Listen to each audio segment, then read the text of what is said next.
जंगल में शेर से लड़ाई। तांत्रिक चित्रदेवा ने सौरभ को एक छोटी सी विद्या दे दी थी जिसका वो प्रयोग कर रहा था। सम्मोहित हुआ कुत्ता वहीं पर उन दोनों के पास पड़ा था। दरोगा, गुरुदेव, मैंने इस कुत्ते को सम्मोहित कर लिया, पर अभी कब तक सम्मोहित रहेगा? तांत्रिक चित्रदेवा, अभी तुम्हारे पास ज्यादा ऊर्जा और शक्ति नहीं है और ना ही तुम्हारे बदन में तांत्रिक शक्ति है। सिर्फ यह मंत्र का ही प्रभाव है, इसलिए कुछ ही समय बाद इस पर से तुम्हारा प्रभाव हट जाएगा। दरोगा सौरभ, अच्छा, तो पहले मुझे अपनी तंत्र विद्या को शक्तिशाली बनाना होगा, तब मेरी यह विद्या लंबे समय तक टिकी रह सकती है। तांत्रिक, हाँ, और फिर अपने हाथ से ताली बजाते हैं। वो कुत्ता एकदम से झटका खाता है और फिर वहां से भाग जाता है। दरोगा को फिर से नदी वाली घटना याद आ जाती है। गुरुदेव, मैं तो आपको एक बात बताना भूल ही गया, जो मैं अभी नदी के तट पर देख कर आ रहा हूं। तांत्रिक, अच्छा, क्या देखा तुमने वहां? दरोगा, मैंने अभी उन दोनों मानवों को देखा जो सांप पर सवार होकर यहां आए थे। दोनों नदी के किनारे पता नहीं क्या कर रहे थे और फिर राजकुमारों की तरह नदी के तट से उस दिशा की तरफ चले गए। तांत्रिक चित्रदेवा, क्या कहा? तुम्हें वो दोनों मानव मिल गए थे और अब वे राजकुमारों की तरह उस तरफ को गए? दरोगा, जी गुरुदेव, मैं तो हैरान था कैसे उन दोनों ने पत्थरों से बनी मूर्तियों को जीवित कर दिया। घोड़े, रथ, मानव, सैनिक सब जीवित हो गए। ऐसा लग रहा था जैसे कि कोई वास्तव में राजकुमार ही है। तांत्रिक चित्रदेवा सौरभ की बात सुनकर सोच में पड़ जाते। मुझे लगता है वो दोनों भी कोई पहुंचे हुए तांत्रिक हैं और इस तरह उनका राजकुमार बनकर जाना एक ही बात की तरफ इशारा करता है कि वे दोनों यहां से राजा के महल की तरफ ही गए होंगे। दरोगा, जी गुरुदेव, ऐसा ही होगा, पर वो दोनों यहां कर क्या रहे हैं और क्या करने आए हैं? क्या हम इस बारे में पता लगा सकते हैं? तांत्रिक चित्रदेवा सौरभ की बात सुनकर कुछ सोचता है। पड़ा रहने दो रहे, हमें अपने काम पर ध्यान देना चाहिए, और झोंपड़ी के अंदर चले जाते। दरोगा थोड़ा सा हकलाते हुए, गुरुदेव, मैं आपसे कुछ पूछना चाहता हूं। तांत्रिक, पूछो, क्या पूछना है? और वहां पीछे खूबसूरत पलंग पर आराम से लेट जाते। दरोगा सौरभ, जैसे वो दो व्यक्ति यहां आए हैं, शायद उनका कुछ मतलब है। वैसे ही आप यहां किस लिए आए हैं, मैं ये जानना चाहता हूं। क्या आपका भी कोई खास मकसद है? और अपने गुरुदेव को थोड़ा शक की नजरों से देखता है। तांत्रिक चित्रदेवा उसकी बात सुनकर मुस्कुराते। हाँ, मैं यहां एक खास मकसद से आया हूं।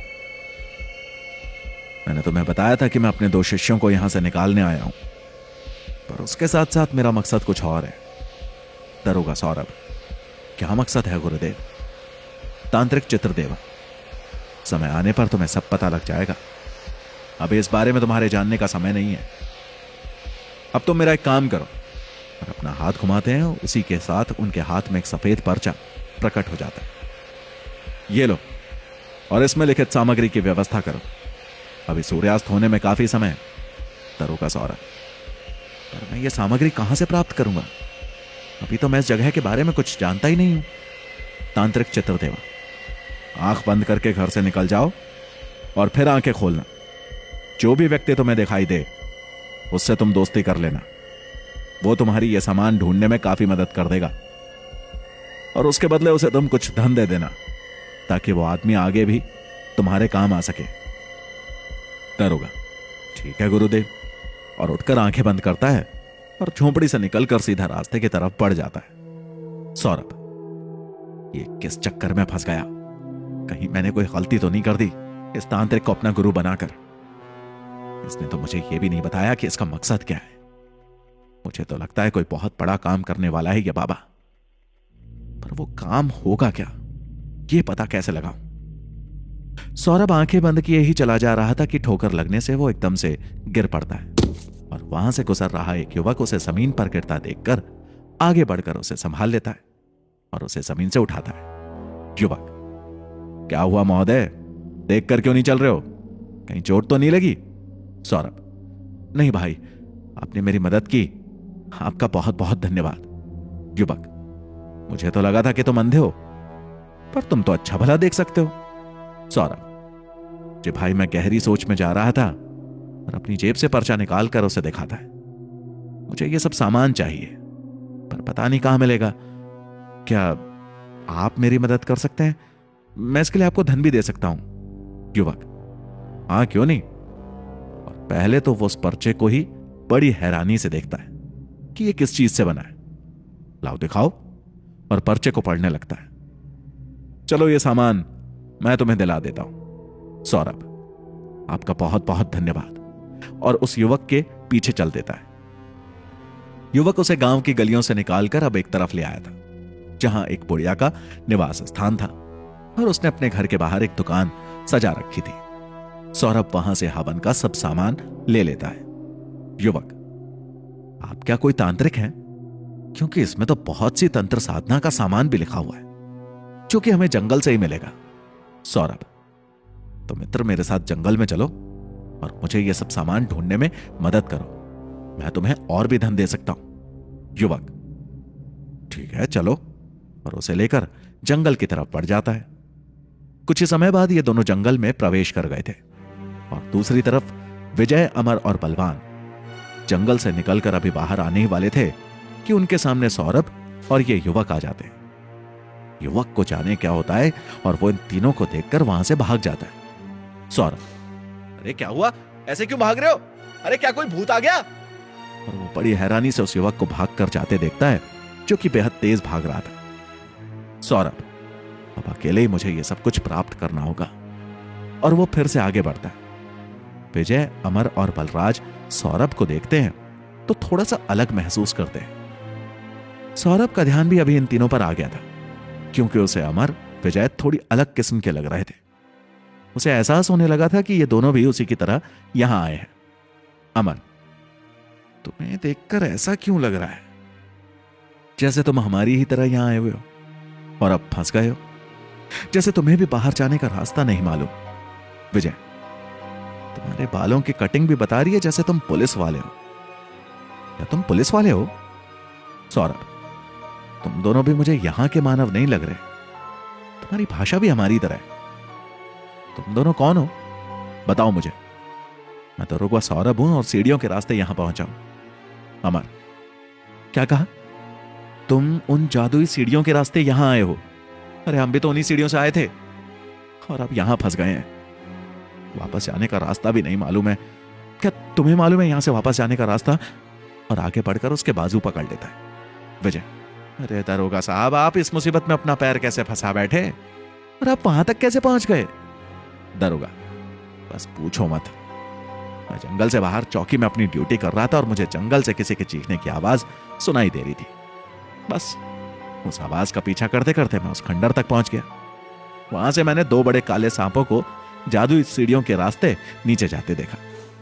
फिर क्या था, मैं नीचे जाता उससे पहले एक तांत्रिक चित्रदेवा वहां पहुंचे, और वो मुझसे पहले नीचे चले गए।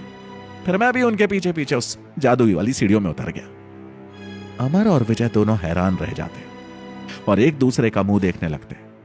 उन्हें तो विश्वास ही नहीं होता कि तांत्रिक चित्रदेवा भी यहां आए हुए हैं। अमर, क्या कहा आपने? तांत्रिक चित्रदेवा भी यहां आए हैं? मुझे तो विश्वास ही नहीं हो रहा। उन्होंने तो हमें यहां पर भेजा था। कहां पर है वो अभी? हम उनसे अभी मिलना चाहते हैं। दरोगा, हाँ हाँ क्यों नहीं, मैं तुम्हें उनसे मिलवा दूंगा। वो भी तुम दोनों को ही ढूंढ रहे थे, बोल रहे थे मेरे 2 शिष्य यहां आ गए हैं, मैं उनको लेने आया हूं। विजय, क्या उन्होंने ऐसा कहा कि वो हमें लेने आए हैं? और अपने दिल पर हाथ रखकर बड़ी तसल्ली सी फील करता है। दरोगा सौरभ, हाँ बिल्कुल, पर अभी उन्होंने मुझसे ये सामान मंगवाया। ये सब सामान लेकर मुझे उनके पास पहुंचना है। अमर वो पर्चा देखता है। ठीक है, हम तुम्हारे साथ चलते हैं ये सामान इकट्ठा करने। बलवान, क्या तुम दोनों मेरे साथ अब नहीं चल रहे? और तुम भूल गए तुमने अभी क्या कहा था? अमर, बलवान जी हमें सब याद है। हमें उस राक्षस को मारना है, तो हम उसे मारे बिना यहां से नहीं जाएंगे। आप बेफिक्र रहिए, पर हम अब पहले तांत्रिक चित्रदेवा से मिलेंगे। वो हमारे गुरु हैं और वो हमें यहां से ले जाने आए। बलवान अमर की बात सुनकर थोड़ा सा निराश हो जाता है। ठीक है, फिर मैं अपने भवन में जा रहा हूं। अमर, ठीक है आप चलिए। हम बस थोड़ी देर में अपने गुरुदेव से मिलकर आपके पास पहुंचते हैं और फिर उस सरोवर वाली समस्या का भी समाधान करते हैं। बलवान वहां से निकल जाता है। उसके इरादे कुछ ठीक नहीं लग रहे थे, पर वो भी अपने आप को शांत बनाए हुए था। दरोगा सौरभ, चलिए अब ये सामान ढूंढते हैं। पता नहीं किस पक्षी की खोपड़ी और पंख लिखे हुए हैं। कहां मिलेगा अब ये पक्षी? विजय, क्या बाबा चित्रदेव कोई हवन करने वाले हैं? सौरभ, हाँ, इसलिए तो उन्होंने ये सब मंगाया है। चलो अब। और फिर तीनों जंगल में जड़ी बूटियां और अन्य सामान ढूंढने लग जाते हैं। विजय, यार अमर, मुझे एक बात समझ में नहीं आई। तुम तो बोल रहे थे कि बाबा ने तुम्हें यहां खजाने की बात कही थी, ये पहुंच जाएंगे, और अब खुद आप भी इस दुनिया में आ गए हैं। और दरोगा साहब का कहना है कि कोई और भी 2 लड़के यहां आए हैं जो तांत्रिकी हैं। आखिर ये सब क्या चल रहा है? मुझे तो ऐसा लग रहा है जैसे बाबा चित्रदेव ने हमसे जानबूझकर ये सब करवाया, ताकि वे अपना कोई बहुत बड़ा मकसद सिद्ध कर सके यहां आकर। तभी वो हमारे पीठ पीछे छुप कर आया यहां, वरना वो हमारे साथ भी तो आ सकता था। ये सोचने वाली बात है अमर भाई। अमर, ठीक कहते हो विजय, ये तांत्रिक चित्र बाबा कुछ अलग ही खेल खेल रहा है। मुझे भी लग रहा है मुझे दौलत का लालच देकर उन जादुई सीढ़ियों को खुलवाया गया है, और जब मैंने वो सीढ़ी खोल दी तो वो खुद भी अंदर आ गया। सौरभ उन दोनों की बात सुनकर, अच्छा एक बात बताओ, जादुई सीढ़ियों से नीचे उतरने के लिए तुम्हें तांत्रिक चित्रदेवा ने ही कहा था या तुम अपनी मर्जी से उतरे हो? अमर, हमें तो तांत्रिक चित्रदेवा ने ही कहा था। उन्होंने कहा था कि सीढ़ियों से नीचे उतरकर तुम्हें बेहिसाब दौलत मिलेगी, पर जब हम नीचे उतरे तो हम एक ऐसे बाजार में पहुंच चुके थे जहां की दुनिया ही अलग थी, और फिर वहां से हमें हमारे साथ जो आदमी था बलवान, वो बचा कर ले गया, वरना अभी तक तो हम मारे जा चुके होते। दरोगा, कुछ कुछ हमारे साथ भी ऐसा ही हुआ, हम भी मारे जाते, पर तांत्रिक चित्रदेवा ने अपनी तंत्र शक्ति से हमें बचा लिया। पता नहीं उन्हें ऐसी तंत्र विद्या कैसे आती है। मैं तुम्हें से सुबह से चमत्कार देखकर पागल हो गया हूं, और अब तो मैं उनका शिष्य भी बन गया हूं। विजय, क्या कहा? तुम उस तांत्रिक के शिष्य बन गए हो? अच्छा, तभी तुम अब इस जंगल में मारे मारे घूम रहे हो ये सामान ढूंढने के लिए। दरोगा, हाँ, तभी तो वो मुझे अपना तंत्र ज्ञान देंगे और शक्तिशाली बना देंगे, और अपनी आंखों में एक अलग ही चमक ले आता है। अमर, उधर देखो, उसी पक्षी की खोपड़ी तुम्हें चाहिए। अब तुम उसे पकड़ोगे कैसे? क्या तुम्हारे पास कोई जाल वगैरह है या कोई पिंजरा? और मुस्कुरा के सौरभ की तरफ देखता है। विजय, हाँ, बिना किसी पिंजरे के या जाल के तो हम इस पक्षी को पकड़ ही नहीं सकते। और उसके चेहरे पर थोड़ी सी निराशा आ जाती है, और वो सौरभ की तरफ देखता है। दरोगा, तुम देखते जाओ अब मेरे गुरु चित्रदेवा की शक्ति। उन्होंने मुझे एक छोटा सा मंत्र दिया है, उससे मैं इस पक्षी को अभी काबू में कर लूंगा। अमर, अच्छा, तो उन्होंने तुम्हें तंत्र का ज्ञान देना शुरू भी कर दिया? तो फिर भैया दिखाओ अपने तंत्र की शक्तियां में। दरोगा सौरभ, अभी लो, और फिर अपने दोनों हाथ उठाकर मंत्रों का उच्चारण करने लगता है मन ही मन में। और जैसे ही वो मंत्र पूरा पढ़ लेता है, उसकी आंखें एकदम लाल हो जाती हैं, और वो पेड़ पर बैठे उस पक्षी की आंखों में देखने लगता है। पक्षी की आंखें जैसे ही सौरभ की आंखों की तरफ देखती हैं, वो पेड़ से सीधा उड़कर सौरभ के सामने आ बैठता है। सौरभ, अब तुम मेरे गुलाम हो, मेरे हाथ में बैठो। पक्षी उड़कर सौरभ की हथेली पर बैठ जाता है। अब सौरभ से कसकर पकड़ लेता है और अपने साथ लाए गए थैले में डालकर उसे बांध देता है। हमारा और विजय तो हैरानी से सौरभ को देखते ही रह गए, डर कर कांपने लगे। उन्हें सौरभ की खूंखार आंखें बेहद डरावनी लग रही थी। अभी तक जो सौरभ इंसान लग रहा था, अब एकदम से शैतान की तरह दिखने लगा। सौरभ फिर से सामान्य होता चला गया। देखा तुमने, मैंने कैसे इसे बड़ी आसानी से पकड़ लिया। यह है मेरे गुरु चित्रदेवा की शक्ति। अच्छा, मुझे यह बताओ, गुरुदेव ने तुम दोनों को क्या सिखाया है? तुम्हें भी कुछ सिखाया है या नहीं? अजय, नहीं, अभी हम उनके शिष्य नहीं है ना, पर सोच रहे हैं कि बन ही जाएं। विजय, चलो अब हमें यहां से चलना चाहिए। जंगल की तरफ से बड़ी भयानक आवाजें आ रही हैं। ऐसा लग रहा है जैसे सारे जंगल के जानवर इधर ही भागते चले आ रहे हैं। अमर, बात तुम्हारी बिल्कुल ठीक है, जल्दी से पेड़ पर चढ़ जाओ। हमारे पास यहां से ज्यादा दूर निकलने का समय नहीं है, जल्दी करो विजय। और फिर पास खड़े एक पेड़ पर बहुत तेजी से ऊपर चढ़ने लगता है। विजय और सौरभ भी पीछे पीछे पेड़ पर चढ़ गए। अभी ऊपर पहुंचे ही थे कि नीचे शेरों का एक झुंड हिरणों के पीछे भागता चला जा रहा था। और अभी ये तीनों जहां पर खड़े थे वहीं पर उन्होंने एक हिरण को दबोच लिया था।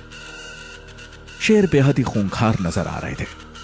अमर, ये शेर तो हमारे समय के शेरों से काफी बड़े लग रहे हैं और खतरनाक भी। विजय, हाँ, और आंखें फाड़े उन्हें देखने लगता है। तीनों शांति से ऊपर बैठे हुए थे कि तभी एक शेर को मानव की महक आनी शुरू हो जाती है और वह अपना मुंह उठाकर इधर उधर सूंघना शुरू कर देता है। विजय, ये शेर ऐसे क्या कर रहा है, जैसे कि सूंघने की कोशिश कर रहा हो। सौरभ, तुम ठीक कहते हो, शायद इन शेरों को मानव की महक आ रही है और अब ये शेर अपने आसपास मानव को ढूंढने की कोशिश कर रहा है।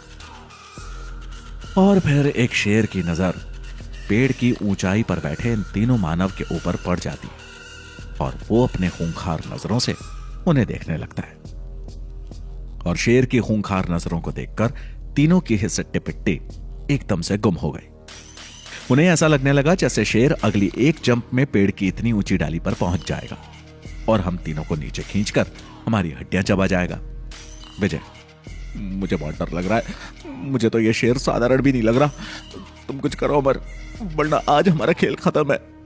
अमर, चलो पेड़ में थोड़ा और ऊपर चढ़ जाते हैं, इसके सिवा हम कुछ नहीं कर सकते। और फिर तीनों पेड़ पर और ऊंची डाली की तरफ चढ़ते चले जाते हैं। नीचे शेर दहाड़ने लगा। वो एक लंबी जंप लेता है और पेड़ के एक हिस्से पर आ चढ़ता है। विजय, ये तो अब ऊपर ही चढ़ने लगा, मुझे लगता है ये हम तक पहुंच जाएगा। इसे पेड़ पे चढ़ना आता है। अब हमारा क्या होगा अमर भाई, लगता है हमारा आज आखिरी दिन आ गया। दरोगा, घबराओ मत, मैं इस पर अपनी तांत्रिक विद्या का प्रयोग करता हूं, शायद ये भी मेरा गुलाम बन जाए और यहां से भाग जाए। शेर फिर एक जंप लेता है और पेड़ की मोटी टहनी पर आ खड़ा होता है। दरोगा सौरभ फिर से अपने मंत्रों का उच्चारण शुरू कर देता है, पर इस बार कुछ भी नहीं होता। उसकी आंखें बिल्कुल भी लाल नहीं हुई, बस हल्की सी लाली आई थी। अमर, क्या हुआ दरोगा साहब, आप कुछ कर क्यों नहीं रहे? दरोगा सौरभ हैरान और परेशान होकर, पता नहीं मंत्र अपना काम नहीं कर रहा, तंत्र शक्ति मेरे अंदर शक्ति का निर्माण नहीं कर पा रही। रुको, मैं एक बार फिर से कोशिश करके देखता हूं। और फिर से मंत्रों का उच्चारण शुरू कर देता है, पर इस बार तो जितनी पहली बार आंखें लाल हुई थी उतनी भी नहीं होती। विजय, क्या हुआ दरोगा साहब, अब आप ही के हाथ में है हमारी जीवन रक्षा। मंत्र को सही सही पढ़ो, मुझे लगता है आप मंत्र गलत पढ़ रहे हो। दरोगा, मंत्र तो मैं ठीक पढ़ रहा हूं, मुझे लगता है अभी मेरे अंदर उतनी ऊर्जा नहीं है कि मैं बार बार इस मंत्र का प्रयोग कर सकूं। जितनी शक्ति थी पहली बार ही इस पक्षी को पकड़ने में खर्च हो गई। और फिर पक्षी का ध्यान आते ही दरोगा साहब की आंखों में चमक आ जाती है। मेरे पास एक आइडिया है। अमर, कैसा आइडिया दरोगा साहब? दरोगा,